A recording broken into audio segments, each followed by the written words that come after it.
Hello, in this video we're looking at issue 15 of Warhammer Imperium magazine, the 5 Necron Flayed One models that come with it, and then learning their rules in the game.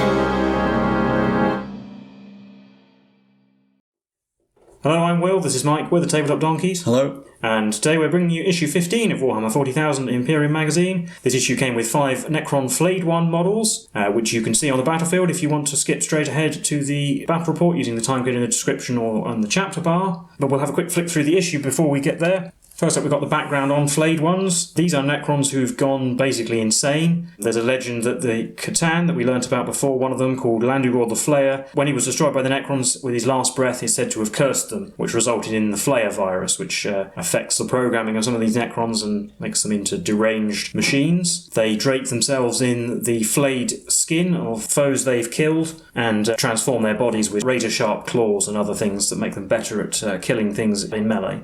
Then we have a battle record for the Flayed One unit. It mentions here that even their fellow Necrons are afraid of them because they worry that the virus might be contagious. And there are charts here if you want to decide what particular degradations they have or mutations or trophies they've taken.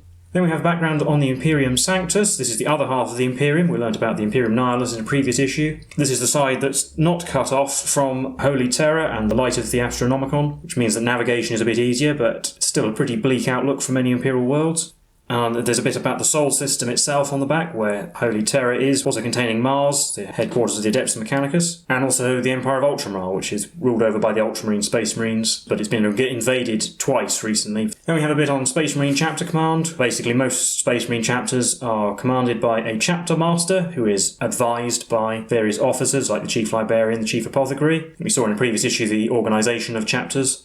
And on the back there are some famous chapter masters, including Marnius Calgar of the Ultramarines, who I think we'll get the model for with this collection, and some others from famous chapters, and a bit about Space Marine Honour Guards, who are veterans hand-picked to defend the chapter master himself. Then we have the build instructions for Flayed Ones. You will need glue to put these together first of all, and they're definitely a bit more difficult than models we've had before. There's a lot more parts and you have to be much more careful. There's some advice here about putting together the small parts and wiping up excess glue if you get too much on the model. If you're using plastic glue, which I think you do get with some if you're subscribed, that actually melts the plastic together, so it can destroy details if you have too much of it on the model. Yeah, so you need to be careful to make sure you don't apply too much. You should also be careful when clipping the parts off the sprue as well to make sure you don't damage any of the claws or other long spindly bits.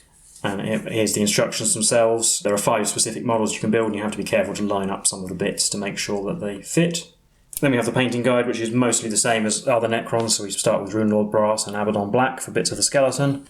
And then we paint the flesh parts Korax white. We assume these are going to be painted with a flesh colour later on, which is why they're being painted white. And Canoptek alloy on the raised brass areas. And then lead belcher for some other silver areas. And there they are up to this point. But that's it for the contents of this issue, so now we'll be on to the game where we can see the Flayed Ones on the battlefield.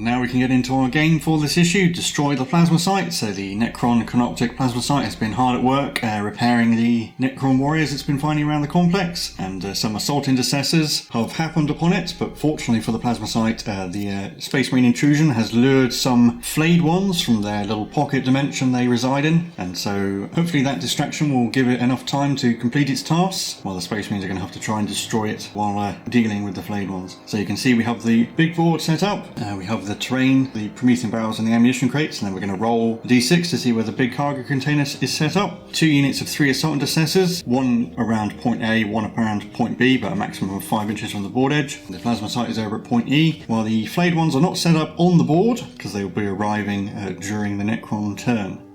And so we have the data sheet for the Flayed Ones, so they've got a very similar stat line to Necron Warriors. Weapon skill 3+ is the same, only ballistic skill of 6+, because it's already meant for shooting, and they have 3 melee attacks as opposed to 1, with their flare claws, which have the similar stat line to the Astartes chainswords the Space Marines have, they just don't get an extra attack from it. And there are 2 new rules. The first one I'll read out is Flesh Hunger, which means if you roll a 6 to hit, unmodified, with a melee attack, you actually get 2 hits instead of 1. And the other rule is Dimensional Translocation, which means that the unit can start the game off the board and then be deployed during the reinforcement step of any of the owner's movement phases, which we'll learn about in a little bit. We also have one for the Canoptek Plasmacyte, where I think the only difference is that its monomolecular proboscis has an AP of -1 and it has the fly keyword. And then down here you can see there's rules for a rematch where we replace the Plasmacyte with the Royal Warden and one of the Assault Intercessor units with the Captain. And we have the Royal Warden's updated profile, which I think the only difference is that he has the character keyword, so he'll benefit from Lookout Sir.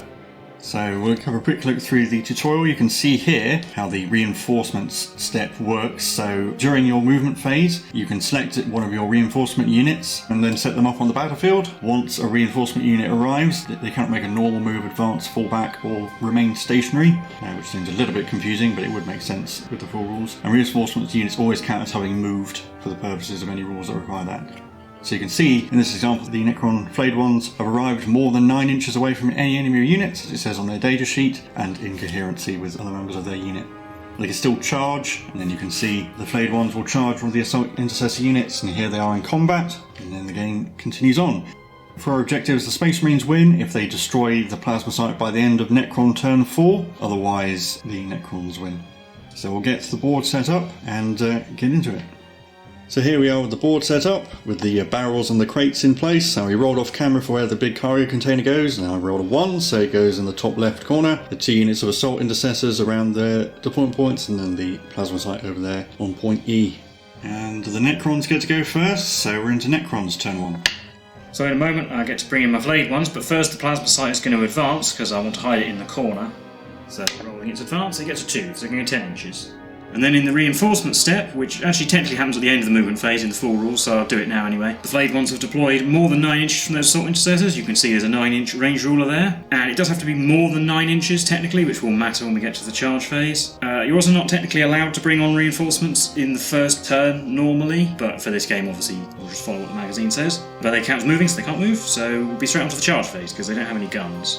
So they'll make a charge on those Assault Intercessors near them, but they do need to roll a 9 because they do technically start more than 9 inches away, so that's why it's important. They rolled an 8, so that's not enough. So there's a failed charge. And with that, a failed Necron charge, we'll be on to Space Marines turn 1. So in my movement phase, this Intercessor squad here is just going to move up normally. Fortunately, this guy up front is just outside of 18 inches of the Plasmacyte, so no lucky bolt pistol shots winning me the game. The other Assault Intercessor squad advanced and has moved to 5. They could have made something like an 11-inch charge, but it's very unlikely. So in the shooting phase, this squad of Assault Intercessors down at the bottom is going to shoot at the Flayed Ones. 3 shots with their heavy bolt pistols, hitting on 3s, getting 2, and wounding on 4s, getting 2. AP of -1, so 5 plus to save. Oh, okay. Oh, there we go. So now this Assault Intercessor squad that shot is going to charge the Flayed Ones. So we know the guy in front is 3 inches away, so anything but a 2. 9 is enough. So with a 9-inch charge, the Assault Intercessors can actually get around to the other side of the Flayed Ones, get them closer to the Plasmacyte. I will pick them to fight first, obviously, since they're away unit, and we will do some piling in. And then attack the Flayed Ones. We have 9 attacks hitting on 3s, getting 9. Wounding on 4s. Only getting 3. 5 minus 1 AP again, so 5 plus. I'll pay 2. Oh. So we'll lose that Flayed one over there. Now they get to fight. So this one will pile in round so you can get within an inch. They're all within an inch now, so they get to attack. 12 attacks in total, and any 6s count as 2 hits. Hitting on 3s. No 6s, but we've only got 1 miss, so that's 11 hits. And wounding on 4s as well. Only getting 4, so 4 plus saves from the Assault Intercessors. Only made 1, so an Assault Intercessor is killed and another takes a wound. So I'll take away this guy because he's furthest away from the objective, and then put a wound on this guy. Yeah, and that's the end of my turn. So we're on to Necron's turn 2.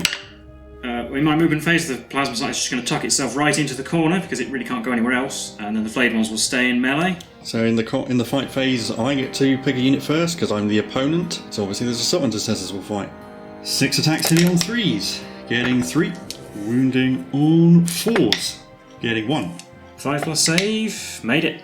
I'm actually going to pile in slightly, so these ones will come around like this. Then we get our attacks. 12 attacks again, hitting on 3s. I've got a couple of 6s this time, so those count as 2 hits. So taking away the misses, but then we add 2 back in because they count as 2 hits for the 6s. So it's 11 hits again. Wounding on 4s. 5, we're getting a little bit better. 5 4+ saves. Ooh, made 3. So an assault intercessor is left on 1 would be the one there. Yeah, we're actually going to consolidate. Actually, just try and trap him in a little bit. So yeah, then it's on to Space Marines turn 2. So in my movement phase, the remaining assault intercessor here can't fall back because there's enough space between the bases of those 2 flayed ones, and the other 3 are going to move up normally so they can try and help him out, but they are now in pistol range of the Plasmacyte. So I'll do their shooting first. They're all going to shoot the Plasmacyte. 3 pistol shots hitting on 3s, getting 3. Wounding on 5s because it's a beefy thing, getting 1. So I actually need to make 5+ to save the game. No, I didn't. It dies. So that's enough to kill the Plasmacyte. Yeah, and that's a Space Marine victory. So we'll call that a Space Marine victory, but we'll do another game just to play it again with the different layout where the crate comes up, because I think that is important, because the Plasmacyte might be able to hide behind it. So we've reset the board, we rolled off for the cargo container location, now it's down here in the bottom right, and I've deployed my assault intercessors just to get the maximum out of that 5-inch deployment area. We'll be on to Necrons turn 1. So this time I actually can hide the Plasmacyte behind the container, so I've done that. So it's going to be out of line of sight for the Space Marines shooting for longer, so they won't just be able to do what they did in the previous game. And the Flayed Ones have also arrived 9 inches away from the assault intercessors, the same they charged last time. And in the charge phase they will try and charge again. Once again needing a 9. Nope, getting a 3, so they don't charge. Now with that failed charge, we'll be on to Space Marines turn 1. My movement phase is going to be fairly similar to the last game. The intercessor squad at the top has advanced. Well, they rolled a lower amount, but can actually end up going further because there's not a box in the way. And the other unit is going to move up normally, so they can fire their pistols at the flayed ones in the shooting phase. So 3 pistol shots on the flayed ones, hitting on 3s, getting 2. Wounding on 4s, getting 2. 5+ saves, made 1. So we'll lose this one on this end, I think. In the charge phase, the assault intercessors will try and charge the flayed ones. Again, needing anything but a 2. Well, 4 is enough. So the assault intercessors are going to finish their charge like this, and then I can pile them in when I choose them to fight. So this guy's going to pile in around a bit, and this guy will pile into that gap, and this guy will pile in like that. Gets us a tiny bit more movement towards the target. So we have 9 attacks with our chainsaws, hitting on 3s, getting 8, and wounding on 4s, getting 4. For 5+ saves, made 2. 2 dead. We'll lose these 2. Then they get to fight, so this one will just pile into base contact, I suppose. And then we've got 6 attacks hitting on 3s. 6 is 2 hits. Okay, well we've got 7 hits then. 7 out of 6. Wounding on 4s. No, 2. 2 4+ saves. Made both. Well, there's an overview of the board at the end of Space Marines turn 1. On to Necrons turn 2. The Plasmacyte's going to run away, keeping the container still between the squad of unengaged assault intercessors and itself. And the Flayed Ones are going to stay in combat. I think the Space Marines are going to kill them, but if I fall back, they can definitely just ignore them and get towards the Plasmacyte. Well, then in the fight phase, the assault intercessors get to strike first. So 9 attacks from the assault intercessors, hitting on 3s, getting 6, and wounding on 4s, getting 2. 2 5+ saves. I failed both. Yeah, the Flayed Ones are all destroyed. And then we're on to Space Marines, turn 2. Well, in my movement phase, this squad of assault intercessors has moved up normally towards the Plasmacyte, so they can charge it, and the other squad has advanced, but they only rolled a 1, so stay in the middle of the board just in case the Plasmacyte tries to fly over the box or something, I suppose. And then in the shooting phase, this assault intercessor squad at the bottom will shoot at the Plasmacyte. 3 pistol shots hitting on 3s, getting 1. Wounding on a 5, it does not. Then in the charge phase, the assault intercessors will try to charge the Plasmacyte. Anything but a very low number will do, or 5. Might have to measure that. 5 is enough, so this guy at the front will sort of go around. Then when they pile in, they'll just pile in all around it. 9 attacks hitting on 3s, getting 8. Wounding on 5s, getting 2. 2 5+ saves. Oh, never mind. Yeah, so the Plasmacyte is destroyed, and that'll be a Space Marine victory. So we'll reset and we'll do a rematch. So we've reset for the rematch game, so we have the Royal Warden in place of the Plasmacyte. The cargo container's in the top right one now, and I replaced the Assault Intercessor squad at the bottom left with the Captain. And like the previous games, the Necrons get to go first, so we're into Necrons turn 1. So the Royal Warden has moved a little up just to the corner of the box there. He can't get himself within range to fire twice with his rapid fire weapon, but he is in range overall. And the Flayed Ones are deployed here near the Assault Intercessors. I think we're going to go for them and ignore the Captain because he's really just too tough to kill. But then we do have a shooting phase, so the Royal Warden will shoot at the Assault Intercessors. He has 2 shots at this range, hitting on 3s, getting 1 hit, and wounding on 3. It does wound. 5 plus save. Nope. Does 2 damage. Yep. I'll take away this Assault Intercessor at the back. Then in the charge phase, the Flayed Ones will try and charge them. They need a 9. They do not get it. They get a 7. Well, and apparently, true to form, the Flayed Ones further their charge or onto Space Marines turn 1. So in my movement phase, the Assault Intercessors at the top will move up normally, and the Captain is advanced and he rolled a 5, so he gets to move 11 inches, so he's still a fairly long way away from the Royal Warden, unfortunately. And in the shooting phase, the Assault Intercessors will fire their pistols at the Flayed Ones. 2 shots hitting on 3s, getting 1. Wounds on a 4, it does. 5 plus save. Nope. We'll kill this one. Then in the charge phase, the Assault Intercessors will charge the Flayed Ones. Anything bar 2. 6 is definitely enough. So 6 inches is enough to get the Assault Intercessors around the edge of the Flayed Ones like that. And they'll put their melee attacks on them. 6 attacks hitting on 3s. Getting 1. That's a lot of 2s. Oh. Wounding on 4s. Nope. And then the Flayed Ones get to go, so they've piled in like this, and that brings them all into range. 12 attacks hitting on 3s, 6s are 2 hits. We've got 1 6, but a few misses. So 7 hits, including the extra one for the 6. Wounding on 4s, 3. 3, 4 plus saves. Made all of them. And that's the end of Space Marines turn 1. On to Necrons turn 2. Well, I've decided to fall back with the Flayed Ones because I can shoot the Assault Intercessors if I do that. There's a risk that one will survive and then he can charge the Royal Warden and hold him up. But by moving away from the Captain, hopefully it won't be too bad if it does go horribly wrong. And it stops the Flayed Ones taking more casualties in this turn. So then we'll be on to the shooting phase where the Royal Warden can shoot at the Assault Intercessors. He is within half range now, so we get 4 shots hitting on 3s, only 2 hits, and wounding on 3s. 2 wounds. 2 5 plus saves. Made none of them, so both the Assault Intercessors will be killed. That's the end of them, and that's the end of the Necrons turn 2, on to Space Marines turn 2. In my movement phase, the Captain's just going to advance towards the Royal Warden, could charge the Flayed Ones, but if he fails to kill them, he'll just be held up for ages, and the Royal Warden will be able to run away. So that'll be it for my turn 2. And we're on to Necrons turn 3. The Royal Warden is going to retreat right to the corner in my turn, and the Flayed Ones are going to move up to charge the Captain and hopefully bog him down long enough. I could probably block him off physically by forming a wall of Flayed Ones, but I'd have to roll a reasonably good advance roll to do that, so charging him is more fun anyway. But then on the shooting phase, we can shoot him with the Royal Warden. 4 shots hitting on 3s, 1 hit. Blimey. Wounding on 3s, that's a wound. 4 plus invulnerable save. Made it. Then on to the charge phase, the Flayed Ones will charge him. Any roll will do, but an 11 is lots. They'll just come in like this, and they get to attack him. 12 attacks hitting on 3s. Ooh, bad. That's a lot of 6s. 5 misses, but 5 6s, so they all come back. So 12 hits. Yep. Wounding on 4s. 7. 7 4 plus saves. Only made 2, but he's got 6 wounds, so he's still alive. So the Captain's down to 1 wound, but he gets to strike back. He has 5 attacks hitting on 2s, getting 4 hits. Wounding on 3s, getting 3 wounds. Minus 3 AP, so no save. We will leave this one live, I think. Yeah. There's an extremely unlikely chance I can win, so I'm going to go for it. And we'll head into Space Marines turn 3. So in the movement phase, the Captain's going to stay where he is. He's going to try and, if he kills that Flayed One with a plasma pistol, then makes a 12-inch charge, you can get into range of the Royal Warden. So single plasma pistol shot on the Flayed One, no need to overcharge. Hits on a 2, and he did. Wounds on a 3. He did, so it dies. With minus 3 AP, and it gets no save. Right, just need to roll a 12-inch charge. Oh, the Dream Emperor. Oh, he got 1 6. So that means that, there's Necron's turn 4, but the Royal Warden will still be alive at the end of turn 4. So that'll be a Necron victory. And I don't think this game's going to play out that much differently if we do it again. So we'll just call that a Necron victory and recap these games for you now.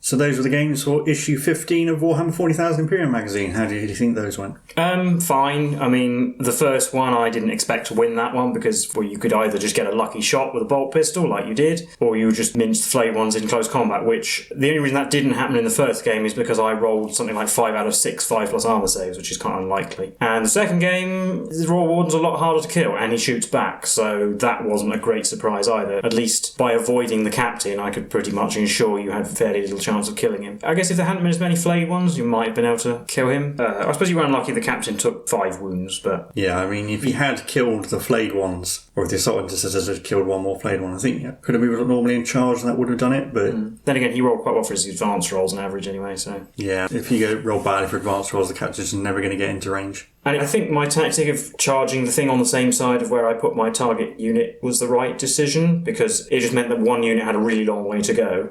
The way they show in the example with the teleporting the flayed ones right in the middle of the board doesn't seem to make a great deal of sense to me, because that means both units can charge it and get extra movement that way. And also then both units can probably wipe it out in one round of melee, and then the game's over then, basically. Even against the Royal Warden, that would be difficult if both units charge the flayed ones immediately. And I think, particularly in the first game, the box placement is quite important. It's random where it ends up. If it had actually been in the place where it was in the third game, with the Plasmacyte, I think I would have had a better chance, because I could have hidden it from pretty much all your shooting for the whole game, so you would have had to charge it. So it would have been a long distance to go for the one squad of assault intercessors. Yeah, it does seem a little bit odd that it says till the end of Necron's turn 4, considering the Necrons go first, and if you have the Plasmacyte, you just move it out of range. I mean, I guess if you're doing the Royal Warden game and he's surrounded, that gives me an extra round to try and kill him. But I don't have a turn myself, so I sort of have 3.5 rounds to complete the objective. Yeah. Then again, I think perhaps if you did have a fourth turn in either of those two games, it'd probably it would be have been too easy, because as long as you have something left alive... Yeah, I wonder if it might be different if you bring in the... I guess it depends where the crate goes, but maybe if you bring in the flayed ones further away from 9 inches towards the other end of the board, so that they can react to the Intercessor movement. Or even put the Plasmacyte in the corner and put the flayed ones around it. Just deploy them in front, but then just forming a wall, because then you could charge the flayed ones, but by that time, part in the game, it might be too late. So maybe that would be a better way of doing it with that Plasmacyte game.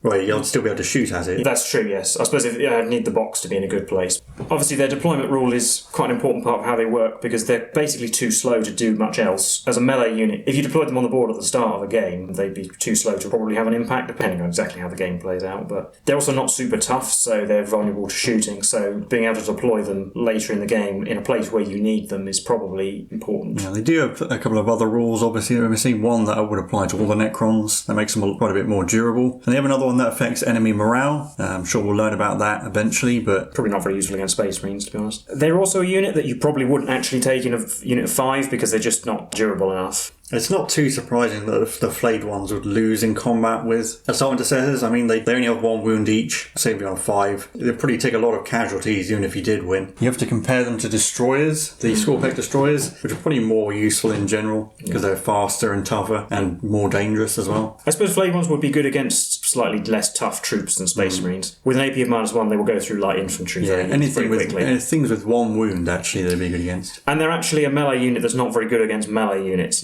I probably wouldn't charge them into an assault intercessor unit as a matter of priority, because they're outmatched. They're better off taking on something that's not going to fight back as hard. Yeah, a support unit, or maybe a lone character. So and the reinforcements rule, there's a lot of units that have essentially the same rule with a different name, where they can deploy 9 inches away from enemy units. There's lots of units like that in Warhammer 40,000, and it's always nice to have reinforcements to bolster any parts of your line that are failing, or if your opponent leaves a gap at the back, you can deploy a really dangerous unit. Sometimes you do need to be careful, like say the flayed ones are relatively slow, so might not want to deploy them off in a corner, because it would take them ages to get back into the fight. But it's a sort of rule that lets you strike at objectives or isolated units quite effectively, but if you mess it up, you can end up with your own unit being left out on the limb. So and most of the time, making a 9-inch charge is only slightly over 1 in 4, so it's not that likely to happen. And your opponent can block it off as well by making entire areas of the board not possible to deploy in. Yeah, it can be difficult to deploy by reinforcements, because you do actually need enough space to fit all the units in 9 inches away as well. Your opponent deploys their units spread out enough that you can block off being attacked from behind.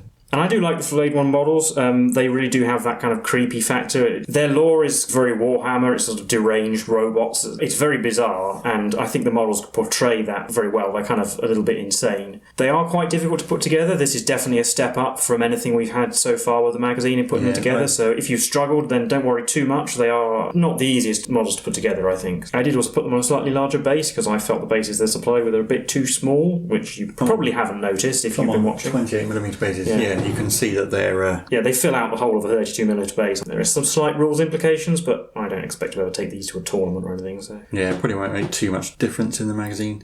It's also worth pointing out that this issue is really good value for money, because I think Flayed Ones are probably something like £32.50 for 5. They're fairly expensive. I mean, you're getting this for about a third of the price. And otherwise, I don't think there's any more to say about these games or this issue. So if you like this content, do leave a like and subscribe. And leave any comments, your experiences of building the Flayed Ones, or if you've played these games, let us know how you've been getting on. We've been the Tabletop Donkeys, and we'll see you in the next one. Bye for now.